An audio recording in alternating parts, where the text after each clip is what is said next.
at that point, you're not there to play it safe. Like if you're not taking risks, you're not competing. It's empowering. I mean, anybody who's done a CrossFit workout, you finish your CrossFit workout and you're like, I'm on top of the world. Yeah. Like a hunger for competition and like that super intense structure, routine. I still had that desire. Listen to the way people feel and the motivations for doing the things that they did.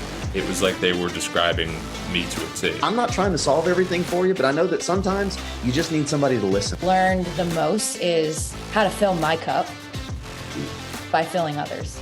Welcome to the Hungry Dog Barbell Podcast. Join me as I talk with passionate people about their life's failures and successes, and most importantly, what keeps them hungry for more.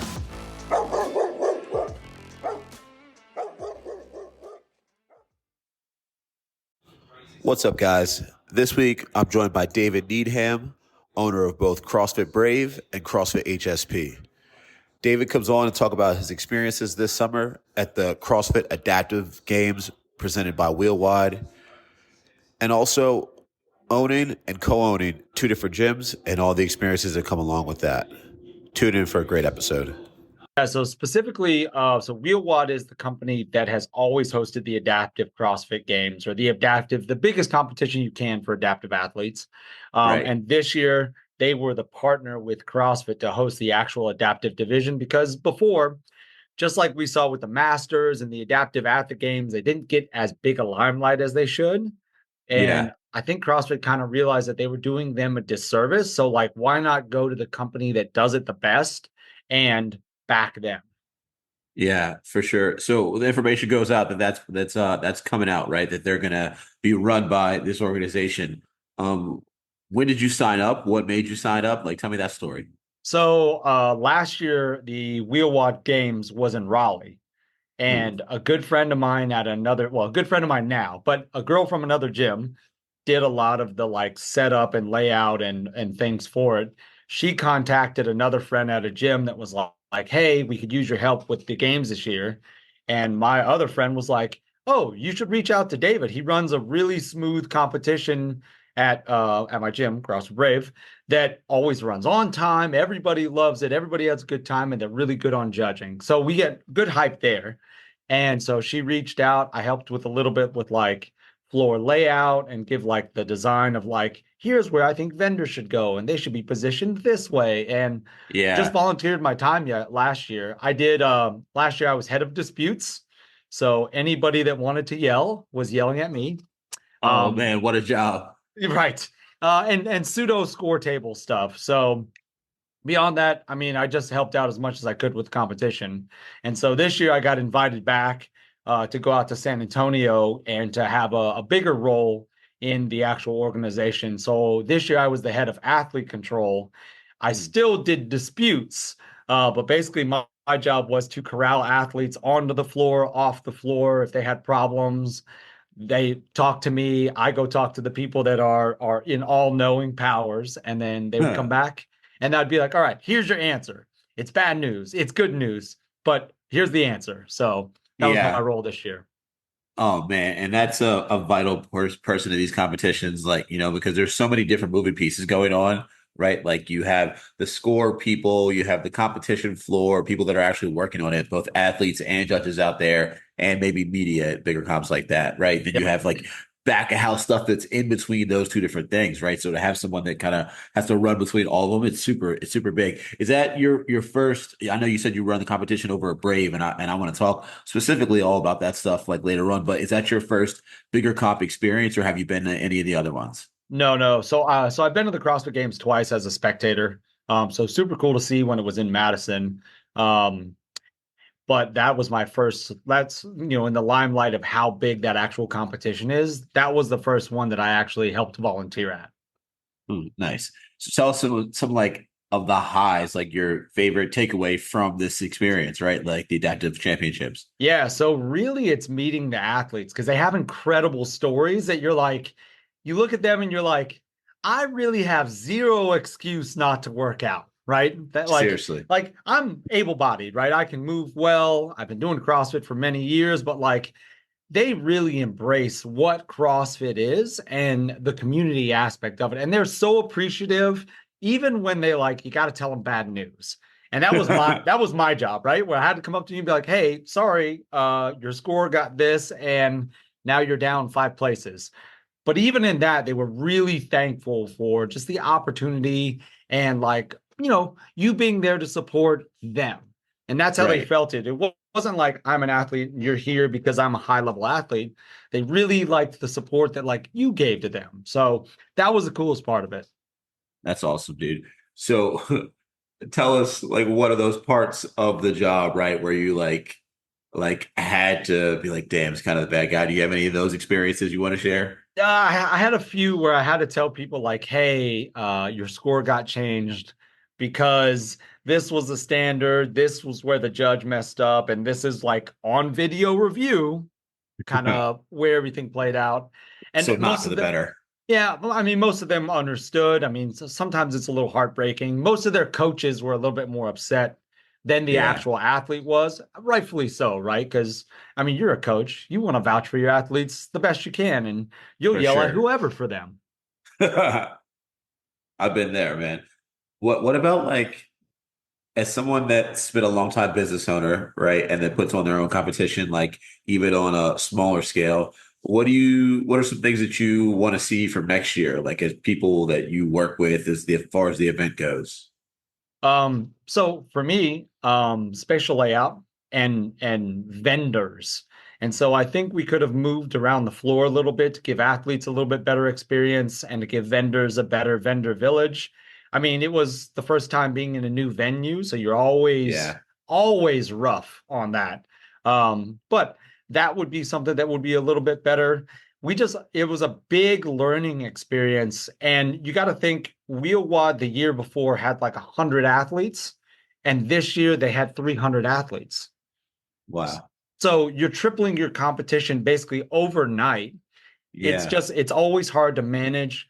We ran a super amazing competition for not the unknowing of 300 athletes, right? Right, right. And especially with that first like big shot at it too. Where was it last year? Yeah. Was it Raleigh? But where was the venue? The venue was actually in the fairground. So there was like a Oh, big, nice. Yeah, yeah. I don't want to say it's a barn, but like, an indoor space that Yeah, was the yeah. venue. Yeah. And this year was at like more of a Coliseum type place in San Antonio. Yeah. I saw the one this year. Like I watched a couple of the events and stuff, and then obviously saw the media coverage afterwards. But then now that you said fairgrounds, I remember that name going around, because I follow WheelWod. I took the adaptive course 2 years ago, The so ATA? yeah, yeah. Nice. Nice. So it was a good one.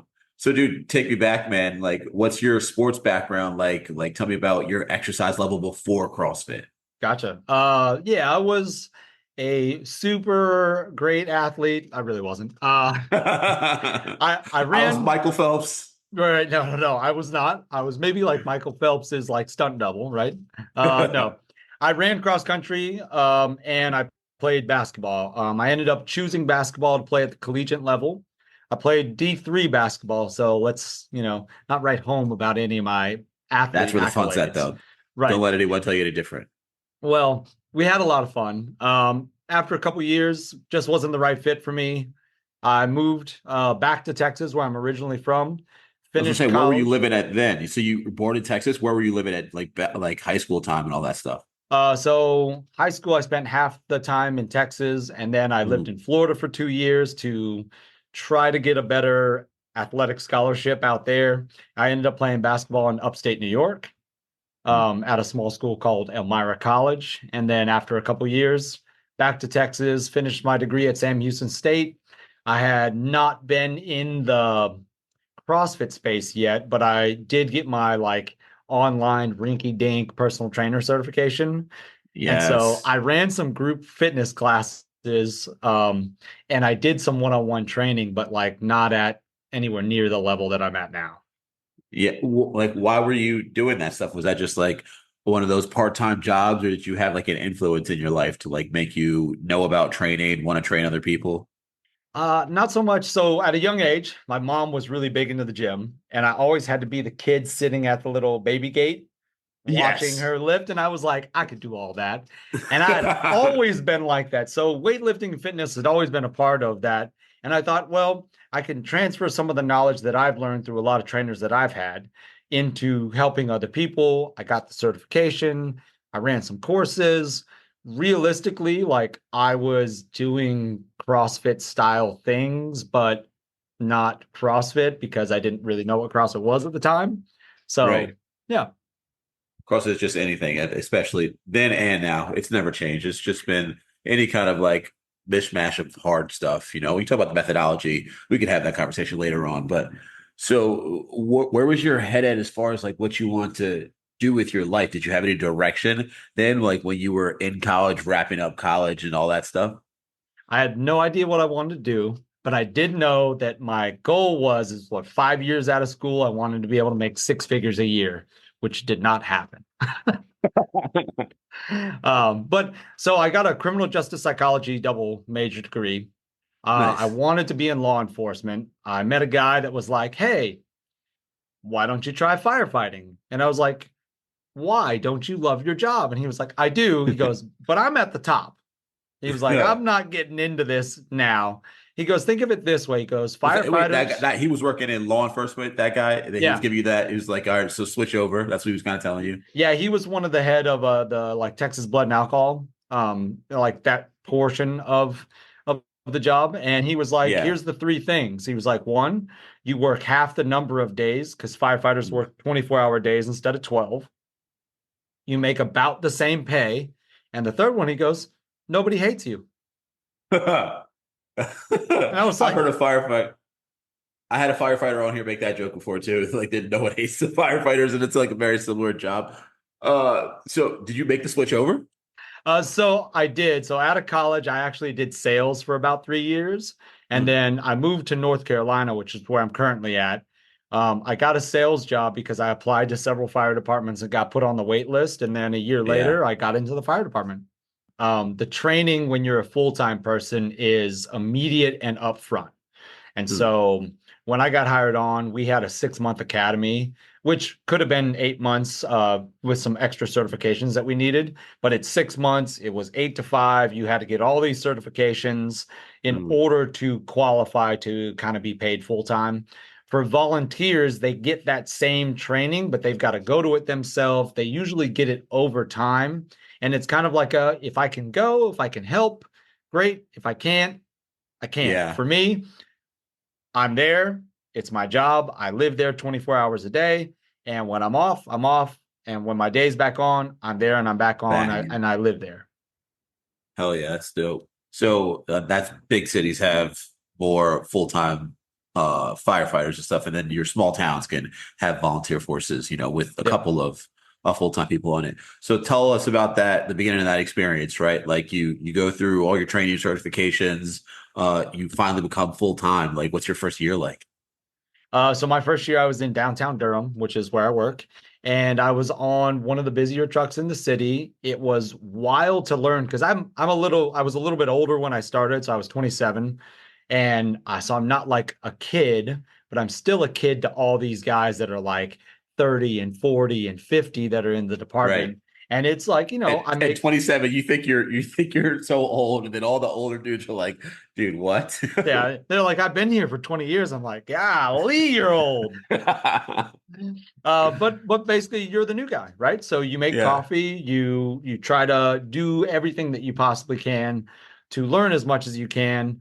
The one thing that I would suggest to all newer firefighters and new in any job is ask more questions. Even if you think that's a dumb question, it might not be dumb to you, but ask more questions. And I tried to I didn't ask as many questions as I wish I would have. And looking back, like I ask way more questions now, 9 years into it, than I ever did. And now people don't, because I'm not the new guy. It's not like, oh, this is the dumb kid just asking questions, right? Now it's kind of like, oh, well, they just kind of let it slide because of my experience level. But it was, wild. I mean, we got up, 2-3 times a night. We went to everything from car wrecks to gas leaks to gunshot wounds to fires to your normal everyday old lady that, fell out of a chair. Little cat stuck in a tree kind of thing. Well, if I'm getting a cat out of a tree, it's a mountain lion. Oh, Damn, that's crazy, bro. But I love what you just said, man. Hindsight's like 2020, right? You know, like you look back. There's like some quote that says like that only the novice is scared of being a novice. You know, Yep. when you're first starting off, like and when you're deep into it, you're like, I want to learn, I want to soak it all up, right? Like that's what matters to you, you know. So tell us, what was your fitness level like at the time, and how did that coincide with you being a firefighter? Like, were you above expectations? Were you just at the required like level of fitness you needed? How do you feel about it now versus how you felt about it back then? Tell us all that stuff. Yeah, so early on, I would say I was 3 years into my CrossFitting career. So I was in great shape for a lighter guy. So early in my CrossFit career, I was maybe 170 pounds at 6'1". So lighter, didn't lift a bunch of weights growing up. So I was still on the lighter lifting side, but my cardio was fantastic. And for us, we wear respirators. So the longer you can last on a bottle, the better you are. And Yeah, not everybody, and I wish it were different, but not everybody in the fire service in these physical fitness careers takes their fitness to the level that potentially it should be because of our ability to do life-saving things, right? So yeah, there are people that have kind of let themselves slide. And, I was fortunate to be at a great station with a group of people that were like, hey, we're circuit training every day. We're going into lift every day. And so really fortunate on that because not everybody in the service kind of keeps that. I Mhm. try to, and I'm the guy bopping around the station. Hey, you want to work out? You want to work out? You want to work out? And not everybody takes me up on that, which is fine, that to each their own. Right. But my fitness level has stayed pretty consistent through a few injuries that I've had. Um, and now I'm 210 pounds.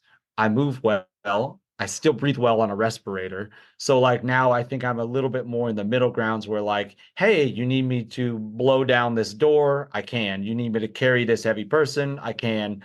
You need me to last longer than most people on an air bottle? I can. So I Right. think CrossFit is a huge benefactor for that. And I would highly recommend it to most firefighters.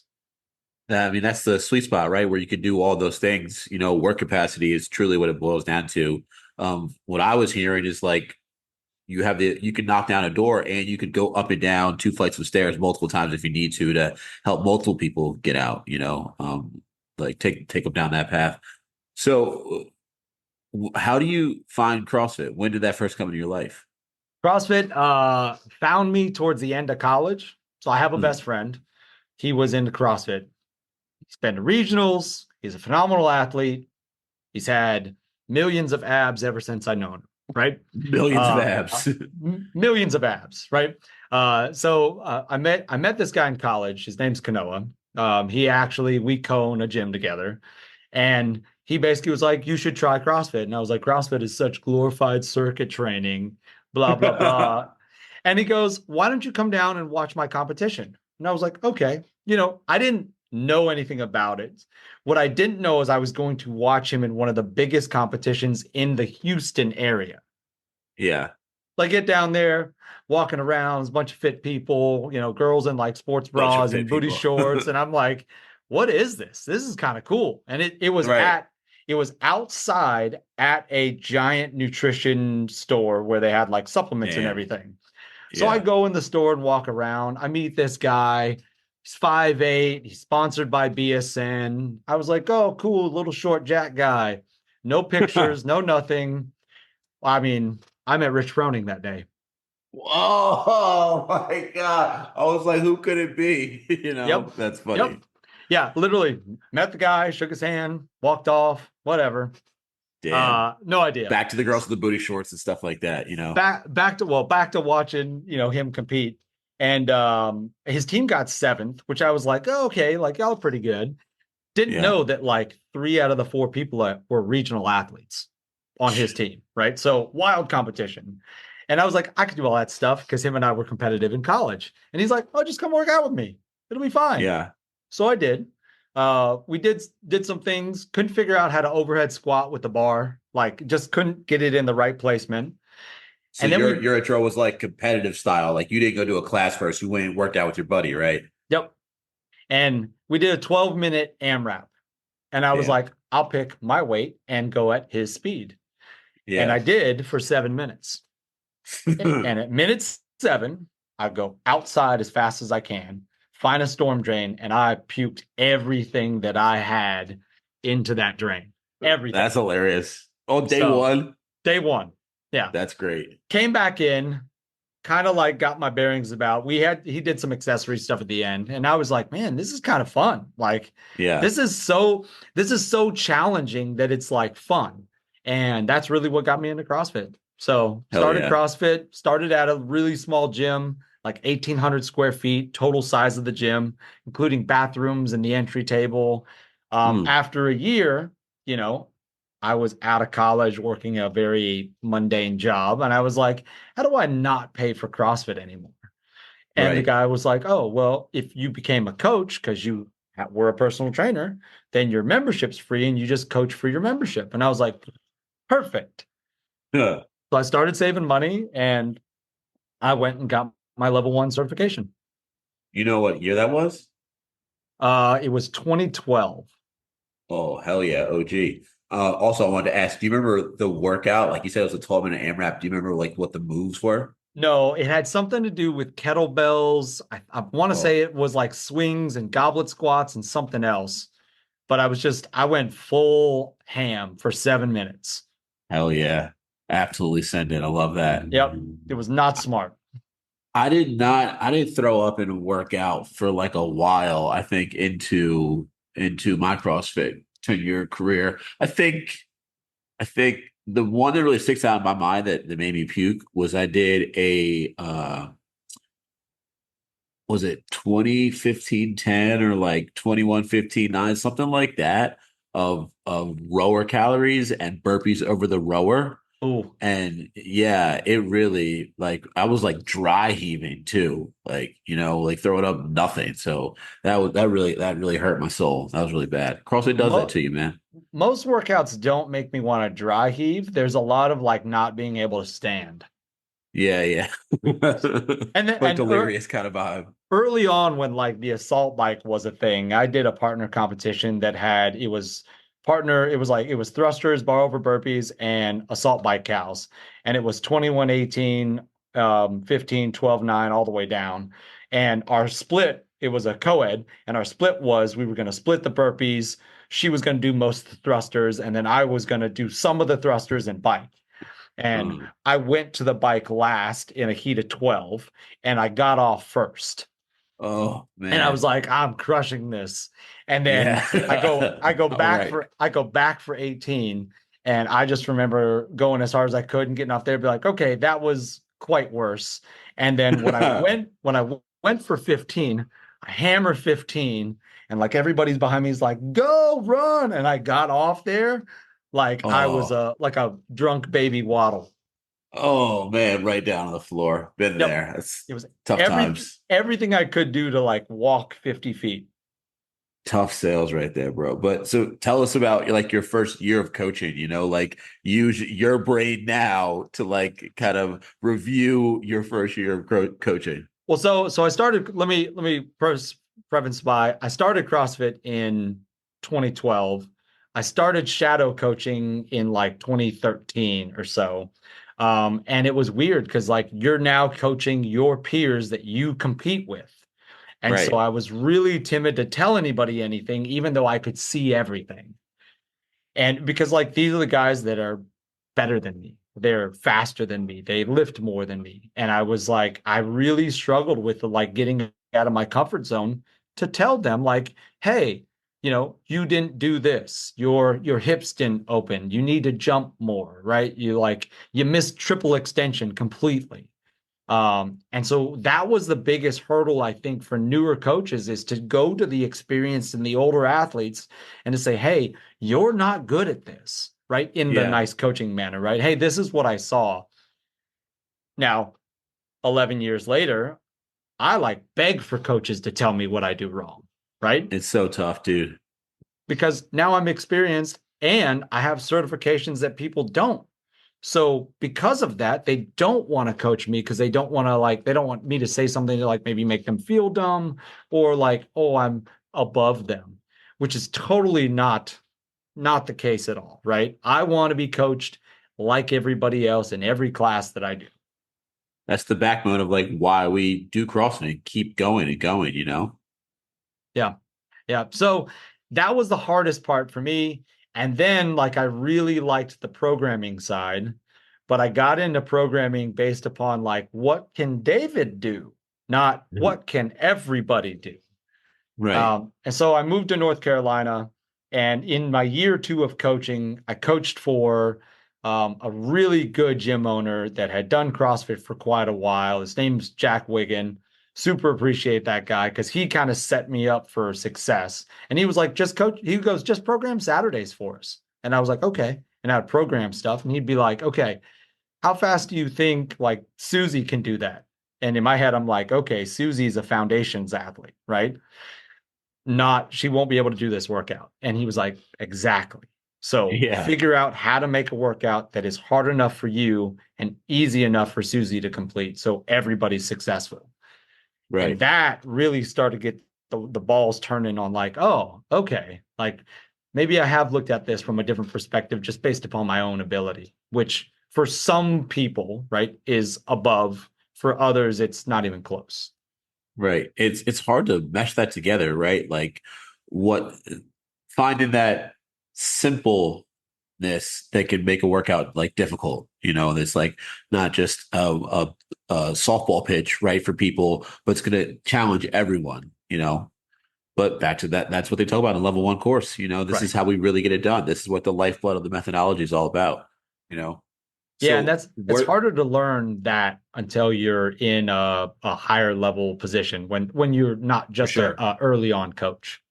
For sure. Like when you have a little bit more buy-in into the game, like when you're doing a little bit more than just watching these same 12 people move a week in your one class, Yeah. then you could get a higher up view of everything. Your POV changes. So Yep, I agree. where does it come in that you want to open a gym? And does like your parents have a small business or anything like that? Like, do you have any prior experience or like mentors to help you through that? So parents wise, so my father is an incredibly smart guy. He's a computer programmer, started his own company. I was lucky enough to work for him for a couple summers. So has like really nice paying summer job. That's cool.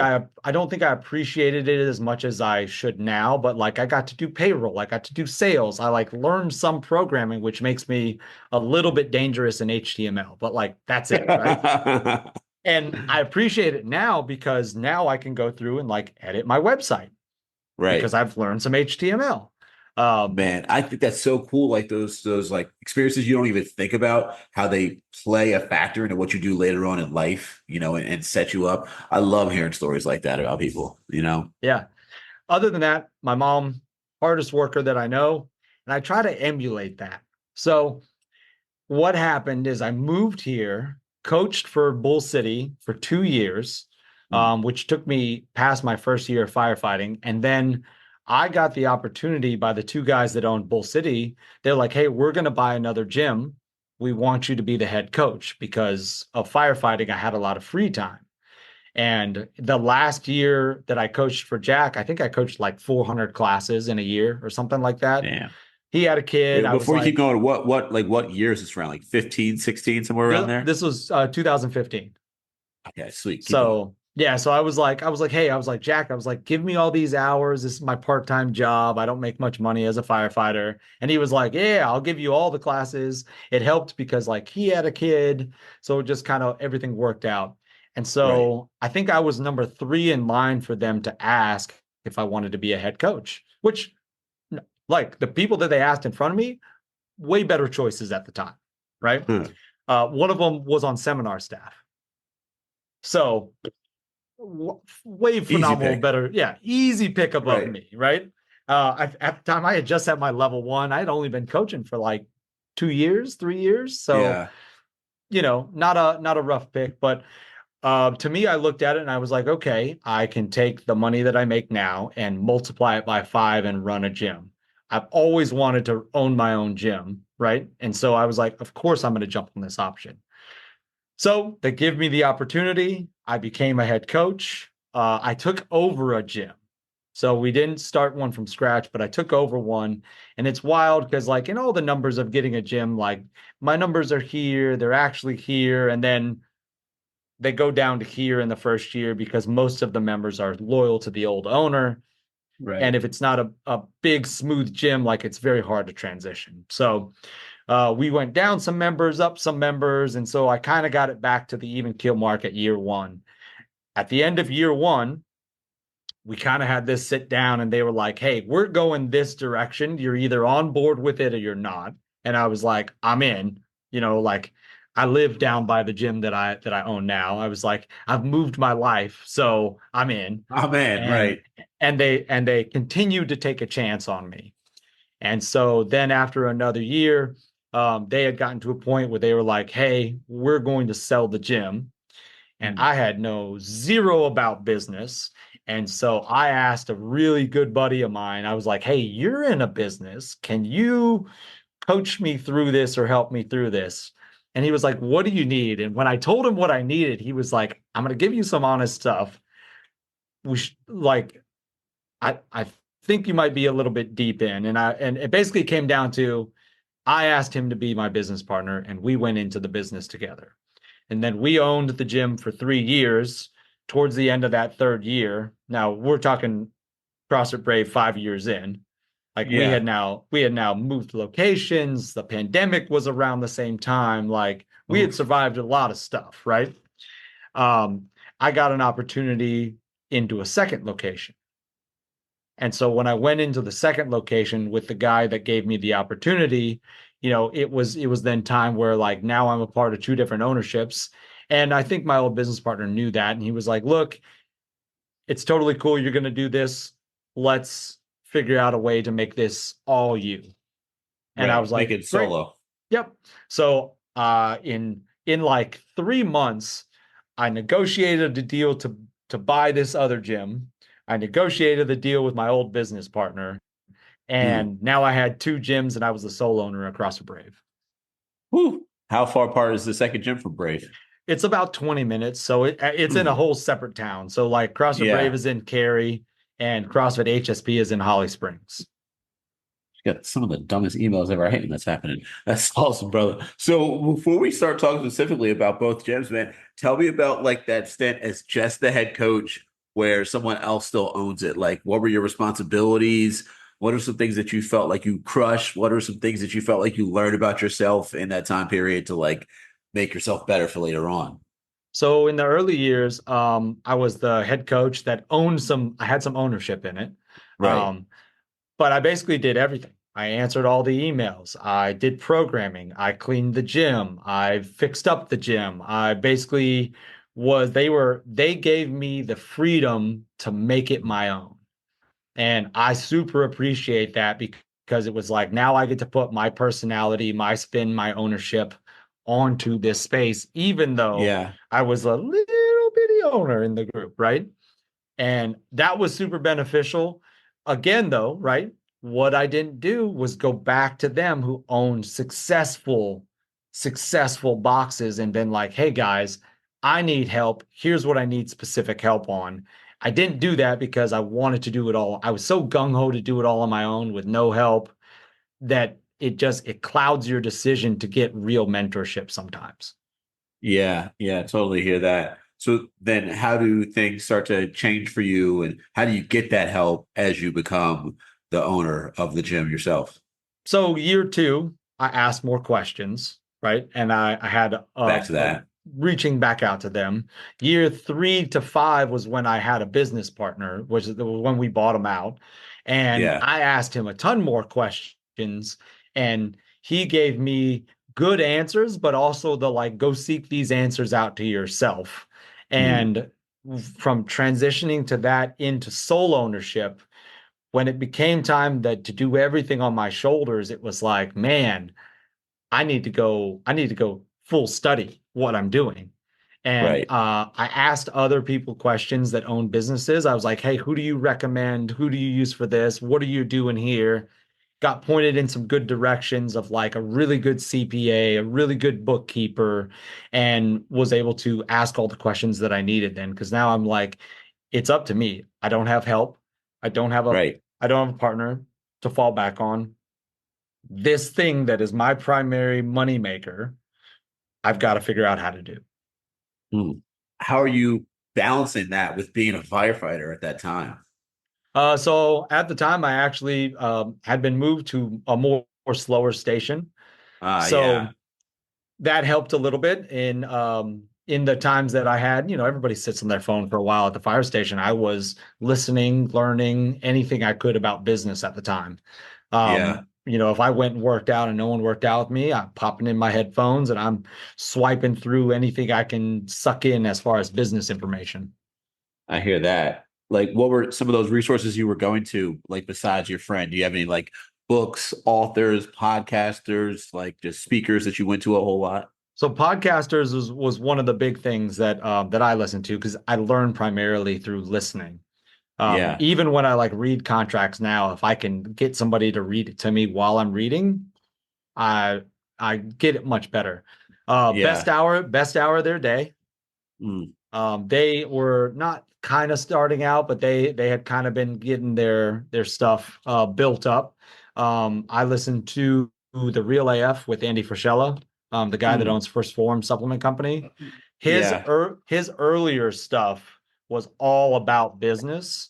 And that gave me a lot of the little things that I needed that was like, like every day's hard. Like if you feel like you're constantly drowning, like you're doing the right thing, And I was just like, oh my God, that's how I feel. Right, right. Uh, so a lot of those things. And then I listened to a guy by the name of Brandon Carter. He's in the fitness space. He's a kind of an influencer online, just about some of his business practices, how he manages money. And so a few of them, I've read countless business books, good, bad, a rich dad, poor dad. You read Mm. all these books that people recommend. The 48 Laws of Power. That's one that I've been working on getting through. And so you read these books, and a lot of it really is like how to communicate and how to get your people bought in on what your vision is and to give your people freedom to tell you their vision and take their vision and mold it into what makes the community the best. That's awesome. So, like, you're a pretty good communicator now, like in what you do. And obviously, you studied that and tried to hone in on that. Did you like have any of those skills naturally before, like, you got into business ownership or even CrossFit coaching? Like, did that kind of come naturally to you? I would say if you want to be an entrepreneur, take a very, very shitty sales job, and it will make you great at asking people for things that you may not 100% support.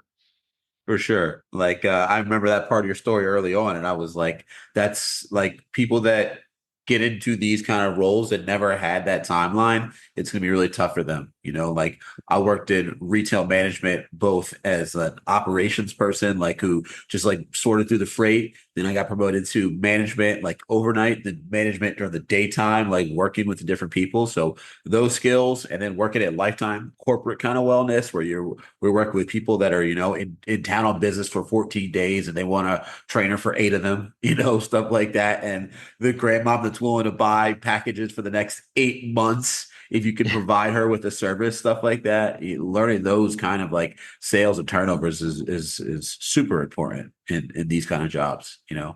Yeah. And then what happens is then you sell something you like, right? Right. And that you believe in, and you're like, oh, this is so much easier to sell this because I believe in it. I do it and just do exactly what I'm telling you to do because I'm also doing it. So it's super easy that way. For sure. So first of all, social media is all sales right now. That's all you're doing is marketing stuff, whether you're just marketing your life, telling people what it's like, you're marketing a specific product. I say that to say for people out there that want to be coaches or business owners, like, practice selling things you don't believe in or like. Like, you don't even have to release it to people. Like, literally set up a camera and like do a spiel, right? Like, selling a product that you don't believe in. So then, like, that's how you develop the ease of doing it naturally to sell whatever product you do believe in. Like, I oh, would agree. the shit that I hate, I can struggle my way through talking about this for 2 minutes. And this thing that I love, I can talk to you all day about it. It becomes easy like that. That also helps you to talk about yourself. Because as a podcaster, I've had people on here that are like the coolest people in the world. And then you start asking them about themselves and they're like, they relay it in the wackest way possible. I'm sorry to put like, and I'm like, damn, bro. And like, damn, bro, like I like you, but this is like, it's like, you got to work on your everything. Like, Yeah. you got to work on your everything as part of that. So let me give you a secret to dealing with employees or talking to people that may be on a different level than you. Pro tip is employ your wife. That's hilarious. So at CrossFit Brave, our head coach is my wife. Right. So she's worked here for 6 years when I co-owned it to now solely owned it. And you want to talk about the level of communication that I have now when I go to talk to employees. It is risen like crazy because what are you supposed to do when you have to tell your wife that she's not doing a good job or struggling with something? And then you're like, hey, when I see you tonight, like, let's have some me and you time, right? Right. Yeah. You got to really deliver that in the best way possible, but also like to get the point across, Yeah. And so really like that has been one of the best things for me is working with her. Now I love working with her. She's an unbelievable coach. She could easily be on seminar staff if she cared to. But like you have to deliver rough messages and you have to talk and communicate. And like you get a little bit more pushback because like they're your spouse and they can give you a little bit more pushback. But it's been a really cool experience for me because now my communication is way better because now I got to deliver this to the hardest person that I know to deliver bad news to or good news to. And it just makes it easier when I go to my other two business partners in my other gym and go, hey, I got bad news. Let's talk about this. Like, it's so much easier to talk to them because like, I can leave it there and not see them for a little bit. Right. Right. You get a little wait time and even avoid it if you really, really need to, start checking schedule, stuff like that, switching around some clients and stuff if you need to. But on some of that note, right. Back in 2015, 16, the first gym that you take over co-ownership of, is it a CrossFit affiliate? It is CrossFit Brave. So did you have to make yourself the license of record there? Did you have to do that whole process? Tell me about what it was like getting into affiliate ownership from your communication with CrossFit HQ now in the beginning. Yeah. So early on, HQ was like, here, have your licensing agreement, sign the paperwork, pay us, and come to the CrossFit Games if you want. Right. So I was the licensee because at the time you could only have one affiliate under one name, right? So every head coach at each gym had to have the licensee. And I basically just filled this thing out line that was on with my profile for doing the open every year. And that was it.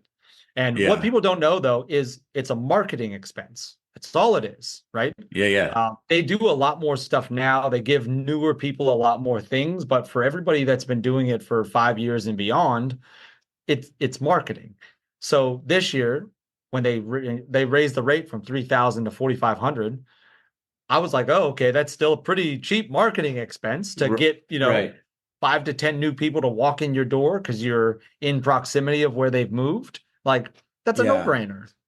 I mean, like people out there may underestimate how important a recognizable brand is to attach to your name. Because, I mean, if you add athletics or fitness or anything like that, you could take away CF and just be Brave Fitness out on your signs.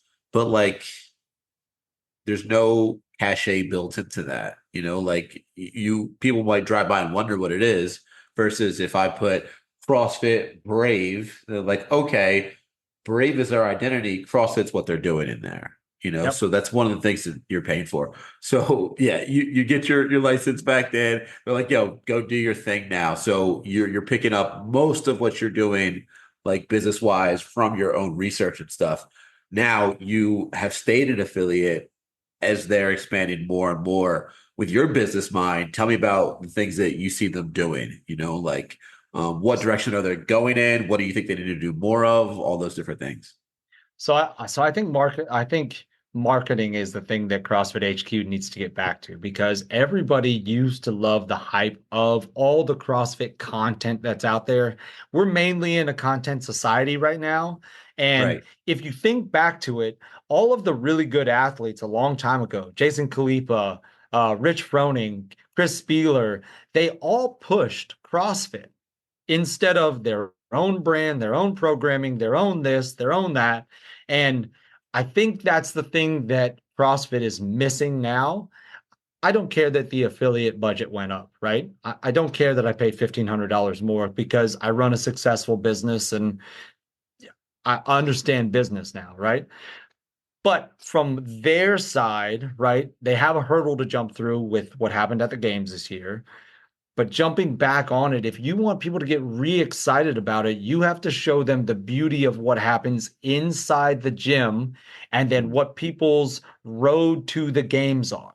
Because those are the two things that they want to see. They want to see everyday success, and they want to see, what are the elite athletes doing that I want to jump on the bandwagon for, which makes me excited about CrossFit, which makes me into CrossFit, makes me want to go to the CrossFit games, because I want to see what the best can do. That's why I watch the NFL. Right. I don't watch Pee Wee football all the time, but I love a good Pee Wee football story, right? And that's the two aspects that I think they could do a much better job on. And I think CrossFit could move back into the limelight once they can kind of move past what happened at the games and everything gets sorted out. Yeah. I mean, I saw just this morning that they're hiring a new, or they're trying to hire a new social media, not social media, a marketing manager. So to do email campaigns and stuff like that. They've been taking a lot of heat for the small mistakes that are popping up and all that stuff. But it's that's what it's going to be when you're doing like this generation's version of print, right? Like Right. no more newspapers where you're checking it 1,000 times before you print it out. Now you're typing it up and then sitting down on your cell phone. Much easier to make a mistake on stuff like that. You Oh know? yeah. Oh yeah. And that's another thing, right? Keep stuff secret better. You know what I mean? Like Right. every year it seems like the Open gets released before the Open's supposed to be released. So like keep it Not secret. just the Open, the whole thing, the Open to the games, like the whole way. Yeah. What's your opinion on? No, let me ask you like this. So you said when you first got started in like 2016, right? Like they said, like, okay, you paid, you signed your name here, and you're a gym now. And Glassman has a quote where he talks about like the cream will rise to the top. You know, the best will be able to figure their way out, kind of like you did, become successful, and then be a flagship for the brand. Is it better to have 200 affiliates? Let's make it a low number, right? And 15 of them are all super high level. They're going to go last for the next 15 years, but the other 85 are falling off and being replaced. Or is it better to and that they're able to have that kind of like identity? Everyone's able to do their own thing. Or your, what are these things called? F45, your Soul Cycle, where you have the franchise model. Okay, this is where you need to have your location. This is the paint color. This is the equipment. It's going to be our equipment. We're going to sell it now to you. Right. Do you think is that if CrossFit went that route, is that a good option for the overall brand? I don't think it would be, because I think CrossFit is so individualized in its nature. I think you'd have hard pressed. It'd be nice to have help, but I don't think you can do it with the way the model is. I think when you look at the world of CrossFit as affiliates go, we're at a point where the cream is rising to the top, and several gyms are selling, getting rebought out, rebranded, but new gyms are still coming. And also franchising within like a Khalipa, maintains CrossFit affiliates, but has like multiple. I mean, like yourself, you have multiple CrossFit gyms, Right.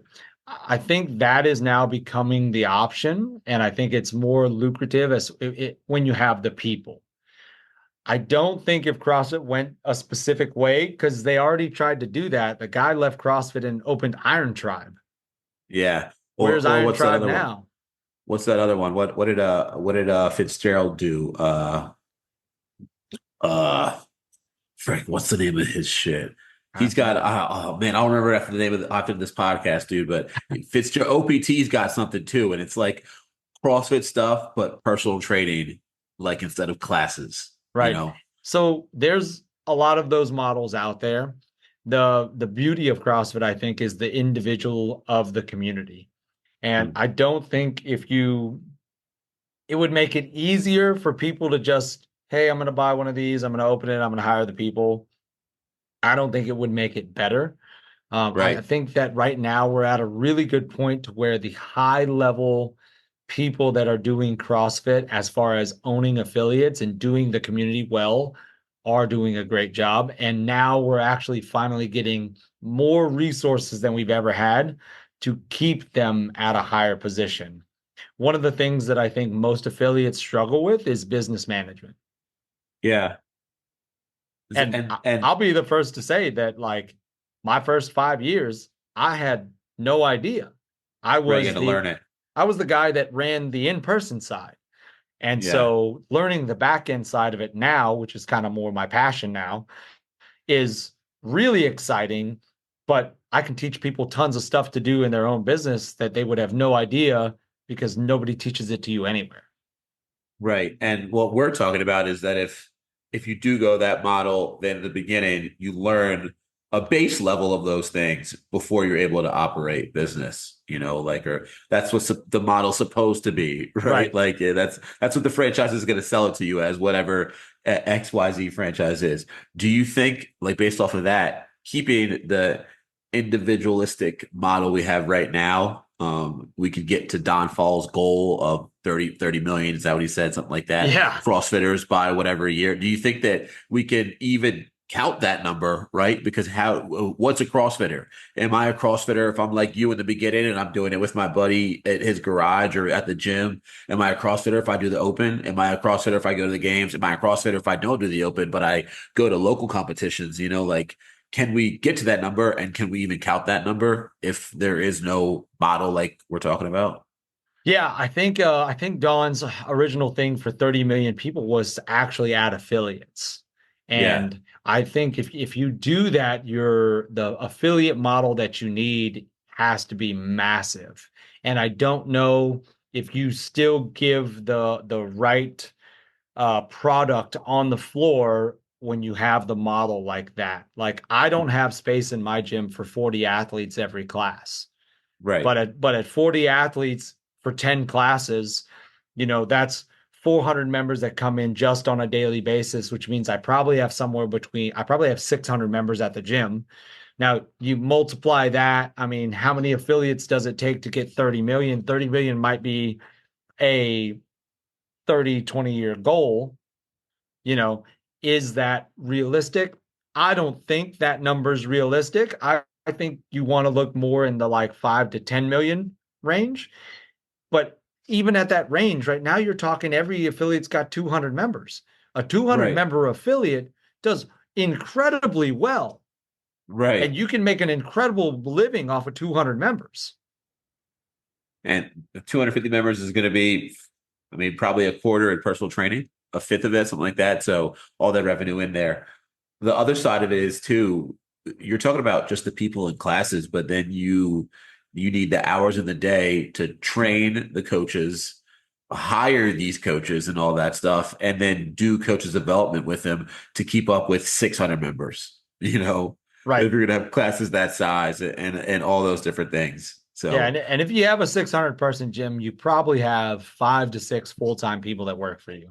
I was going to say full time, yeah, and Yeah. then probably like a 15-person team, Roster. Yeah. yeah, So of people. right now, so CrossFit Brave has just over 200 members. We have myself and my wife are the two kind of full-time people here. Mine's kind of part-time full-time, but she's a full-time. We have about a staff of 10 other coaches that coach for us, and we do almost no personal training. Hmm.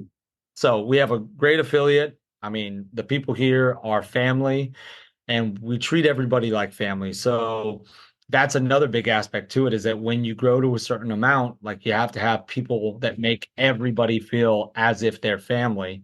And that Yeah. needs more full-time people. Like we're going to hire a second full-time person, hopefully in the new year, that will have a very specific role in what they do and coach class. So what's your on-ramp program like? Like bringing new members on and new coaches. Let's talk about members first. Members first. So one thing that Like we no offer, CrossFit experience that walks to the gym. yeah, they have two options. First option, if you want to join CrossFit classes, because all of our classes are built on new people to games athletes, you can just join class. We offer a free month. Try the gym out. See if we're the family that you want. If you don't, doesn't hurt my feelings. If you do, you got a free month, and then you sign up for your membership. If you are nervous about starting class, we do have an on-ramp program that does cost. It's a few 30-minute sessions with our head coach. That does cost extra, but you get a little pre-warm up into kind of what we're looking for. But in every class, we teach everybody gym etiquette. We teach everybody what we want, sign up for classes, show up on time. Don't put the equipment away while other people are going. So in every class, our coaches are well trained for new people. That's awesome. Like that's what we love to hear. Coach-led hour, right? Like everything from the warm-up, the briefing, all the way down to the cool down, all that stuff. Like when I walk into a CrossFit gym, that's what I'm looking for. Coach to be attentive throughout that whole hour. And then how do you get new coaches up to speed? Like what's your process like for that? Do you have something laid out, or do you just kind of see where they're at and take them further? Well, most of the coaches, we kind of know where they're at because we require you to be a member for 3 months before you can coach for us. And if you coach at Brave, you coach at Brave. You don't coach at another CrossFit gym, even if you're trying to get paid by everybody. It's totally fine. You can coach at that gym. You can coach at 6 other gyms, but you can't coach for me unless you just coach for me. I say that because you got to be in the community. Right. And if you're coaching and people see you and you don't work out, you don't believe in the program, you don't follow the program, why are you coaching at my CrossFit gym? So I'm very adamant about that. So you got to be a member of the gym for at least 3 months before you can start our 12-week coaches training program. 12 weeks. Dope. Well, 12 weeks. And it starts you from, you can only do this to 2 coaches, which is myself and my wife.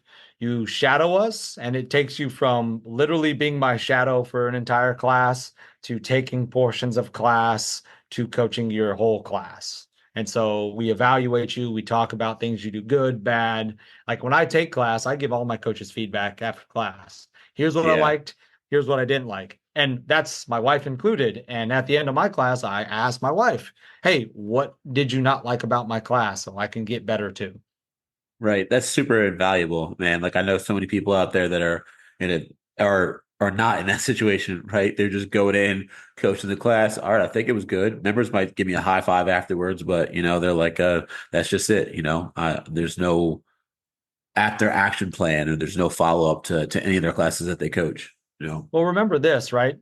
Every certification that you take for fitness is a weekend course. Right. CrossFit just happens to do a weekend course that you move a little bit more than your like NIMS certification, right? Or any of these other certifications. So with CrossFit being one that moves, it's still a weekend course. I take my level 1, it's a weekend. I take my level 2, it's a weekend. I've now been coached for 4 days. But outside of that, you have to have coaches that learn from somebody. So being the highest level at the gym, you've got to be able to give your coaches feedback as well. Yeah, for sure.